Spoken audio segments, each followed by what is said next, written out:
आनंदी प्रेक्षकांनो, मालिकेचा कसला जबरदस्त ट्रॅक आता मालिकेमध्ये आलेला आहे। आपण पाहिले की आज कोणत्याही प्रकारे आनंदीची कोणतीच गोष्ट ऐकण्यासाठी तयार नाहीये पृथ्वी, आणि बाकी सगळेच कुणीच तयार नाहीये की आता आनंदी काही बोलेल ते ऐकून घेण्यासाठी। प्रत्येकाला मात्र आता या सगळ्यामध्ये काहीही झालं तरी आनंदीच दोषी वाटत आहे, आणि त्याचमुळे मात्र आता आनंदीने खूप मोठा निर्णय घेतलाय, आणि हा निर्णय मात्र आनंदीने जो काही घेतलाय त्यामुळे पृथ्वीवरती त्याचा असा काही परिणाम झालाय की आता मात्र आनंदी ज्या वेळेला तो निर्णय घेते तेव्हा आता सत्याचा उलगडा पृथ्वीच्या समोर आता असा झालाय की येऊन आता लगेचच पृथ्वीने आनंदीला मिठी मारत आई असं म्हटलेलं आहे।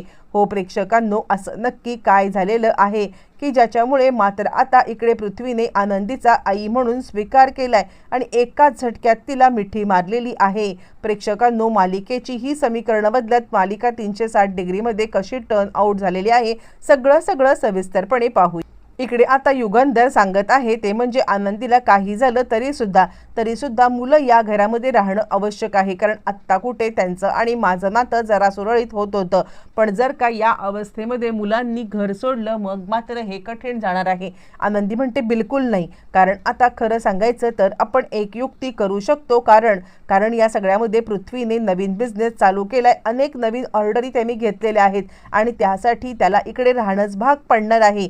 यावरती युगंधर म्हणतो ही तर युक्ती खूपच चांगली आहे, कारण ज्या वेळेला त्या ऑर्डरचे मात्र आता डिले होईल किंवा ती ऑर्डर हे करण्यासाठी ज्या वेळेला मात्र आता ती लोक तगादा लावतील त्यावेळेला पृथ्वीला काहीही करून ती ऑर्डर पूर्ण करण्यासाठी इथे थांबावं लागणारच आहे। असं म्हटल्यावरती मात्र आता लगेचच आनंदी सांगायला लागते आणि त्यासाठी आपण आता पृथ्वीवरती हेच प्रेशर आणायचं आहे, कोणत्याही परिस्थितीमध्ये पृथ्वी इथून जाता कामा नये। असं म्हटल्यावरती मात्र आता लगेचच इकडे आनंदी सांगायला लागते म्हणजे तुम्ही एक काम करा ना छायाताई, तुम्ही आता या सगळ्यामध्ये आरतीताईला बोलवून घ्या, मला आरतीताईशी बोलायचं आहे। बरं, हे सगळं झाल्यावरती इकडे आता आनंदी सांगायला लागते मालक साहेब चिंता करू नका, कोणत्याही परिस्थितीमध्ये मात्र आता हे तिघही जण बाहेर जाणार नाहीत याची काळजी माझी। पण मला एक चिंता वाटून राहिले, कारण आता ज्या वेळेला मी त्या रूममध्ये गेले ना तेव्हा प्रांजलच्या सतत खोकण्याचा आवाज मला येत होता, त्याची तब्येत थोडीफार बरी नाही आहे आणि त्यामुळे त्याला सुद्धा हॉस्पिटलमध्ये ॲडमिट करायला पाहिजे, कारण ही मुलं आपल्याला काही सांगणार नाहीत, कारण आता ती रागावलेली आहेत। त्यामुळे मालक साहेब तुम्ही आता आई म्हणजे माईंना आणि म्हणजे आता आबांना ह्या दोघांना तरी आता सांगा की आता या सगळ्यामध्ये त्यांच्यावरती लक्ष ठेवायला म्हणा, किंवा त्यांना या सगळ्यामध्ये आता म्हणजे काय नक्की त्यांच्या डोक्यात चालू आहे ते विचारायला। असं म्हटल्यावरती युगंधर म्हणतो चिंता करू नकोस। असं म्हटल्यावरती आता मात्र इकडे माई आणि दादा हे दोघं जण मात्र यांना सगळ्यांना समजवायला आलेले आणि आता माई सांगते काय रे प्रांजलची तब्येत बरी नाही आहे का? यावरती तो म्हणतो हो, प्रांजलची तब्येत बरी नसली तरी सुद्धा आता इकडे आम्ही इथे एक क्षण सुद्धा थांबणार नाही आहोत, आम्ही आत्ताच्या आत्ता चालतोय, मी आता बाहेर जाऊन प्रांजलवरती उपचार करेन। आणि यावरती माई म्हणतात वेड लागले का तुला? अरे बाहेर जाऊन उपचार करण्यापेक्षा घरातल्या घरात त्याला आता थांबवून ठेव। आणि त्यावरती युगंधर म्हणतो मी शहरातून डॉक्टरांना बोलवले, ते प्रांजलला चेक करतील। यावरती पृथ्वी म्हणतो काही गरज नाहीये, प्रांजलसाठी खोटी आपुलकी प्रेम माया दाखवण्याची खरंच गरज नाहीये, कारण काहीही झालं तरी प्रांजल माझा भाऊ आहे आणि मी त्याला तुमच्यासारखं सोडणार नाहीये। ज्या पद्धतीने तुम्ही आमच्या आईला विसरलात ना त्या पद्धतीने मात्र आता मी कोणत्याही परिस्थितीमध्ये मात्र आता माझ्या भावाला हे करू देणार नाहीये। असं म्हटल्यावरती मात्र या सगळ्यामध्ये इकडे लगेचच माई सांगायला लागतात हे बघा, जसा प्रांजल तुझा भाऊ आहे तसा माझा नातू सुद्धा आहे, खबरदार जर तू या सगळ्यामध्ये प्रांजलला मात्र आता इकडे घेऊन जाण्याचा प्रयत्न केलास तर गाठ माझ्याशी आहे। आणि त्याच वेळेला मात्र आता इकडे युगंधर सांगायला लागतो आणि माई त्याला सांगा ज्या लोकांच्या काही ऑर्डरी घेतल्या आहेत त्या ऑर्डरी पूर्ण करण्याचं सुद्धा आता काम त्याच्याकडे आहे, ते ऑर्डरी पूर्ण करून मात्र आता देऊन टाक हे सुद्धा त्याला आता सांगा। असं म्हटल्यावरती मात्र आता तो सांगतो माझं काम मी पूर्णच करणार आहे। आणि यावरती मात्र आता युगंधर सांगायला लागतो जर का तुझं काम तू पूर्ण करणार आहेस तर या सगळ्यामध्ये तू आता कुठे जाऊ शकतोस, मग तुझं काम पूर्ण केल्याशिवाय ऑर्डर पूर्ण केल्याशिवाय तू जाऊ शकत नाहीयेस, कारण या ऑर्डर मी घेणार नाहीये। असं म्हटल्यावर तो म्हणतो बरोबर आहे, तुम्ही कशाला माझी ऑर्डर घ्याल, ते काही नाहीये, मी इकडे थांबतोय। असं म्हणत मात्र आता तो सांगायला लागतो ठीक आहे मी या घरात राहायला तयार आहे, पण काहीही झालं तरी सुद्धा हा माणूस माझ्या डोळ्यासमोर येणार नाही, याची मात्र खबरदारी घ्या असं म्हटल्यावरती इकडे आता लगेचच माई सांगतात, हे बघ तुझं हे वागणं बेताल आहे. यावरती युगंधर म्हणतो, ठीक आहे, काहीच काळजी करू नका. आणि युगंधर आता मात्र ह्या तिघांची अटी मान्य करतो आणि आता ह्या तिघांना तिकडे जाण्यापासून मात्र आता थांबवतो. बरं, तो इकडे आता प्रांजल सांगतोय, दादा मला खरंच कळत नाहीये की आता कसं काय तुझी ऑर्डर पूर्ण होणार आहे.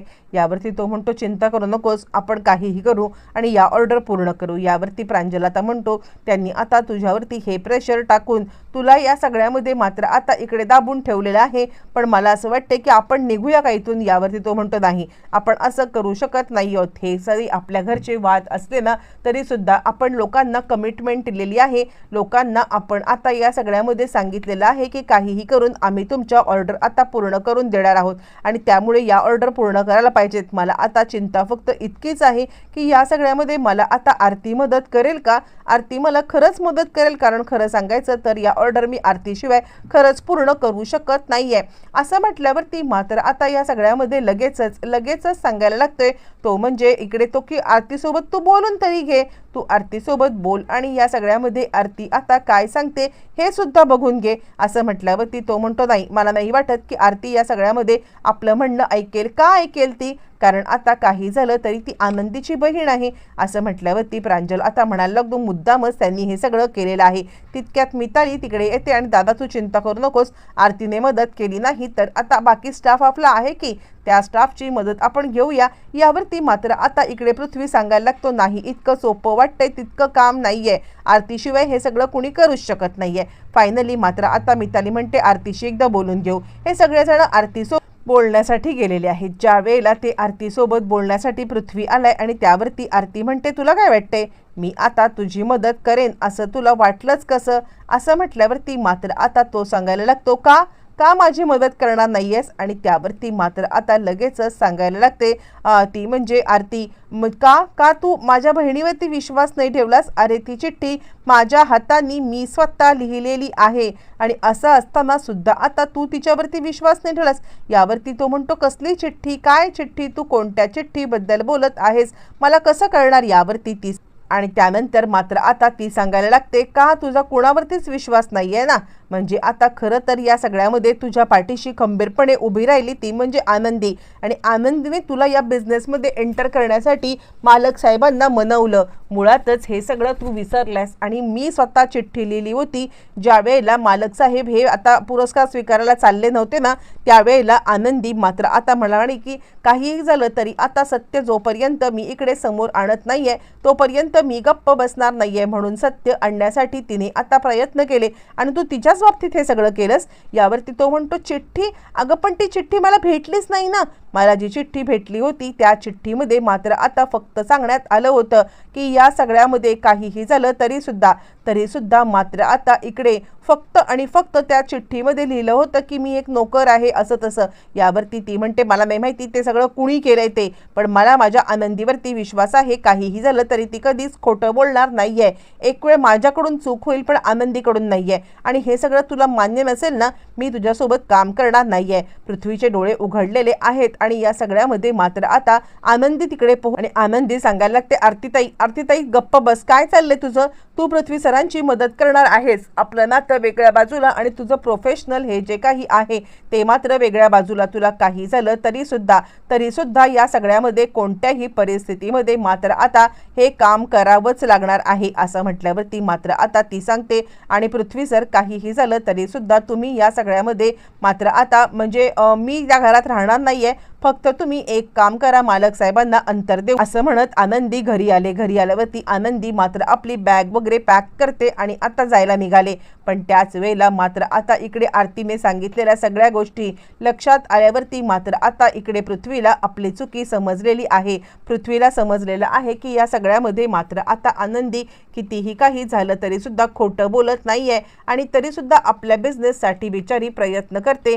हे लक्षात आल्यावरती मात्र आता एका एका झटक्यात या सगळ्यामध्ये मात्र आता लगेचच तो आनंदीला थांबवतोय आणि खबरदार आनंदी, जर का आता तू इकडून गेलीस तर आता माझ्यासारखं वाईट कोणी नाही असं म्हणत तिला आता मिठी मारत आहे एका झटक्यात. मात्र आता या सगळ्यामध्ये आनंदीने मन जिंकलेलं आहे, ते म्हणजे पृथ्वीचं, आणि एका झटक्यात सगळी समीकरणं बदलत गेलेली आहेत.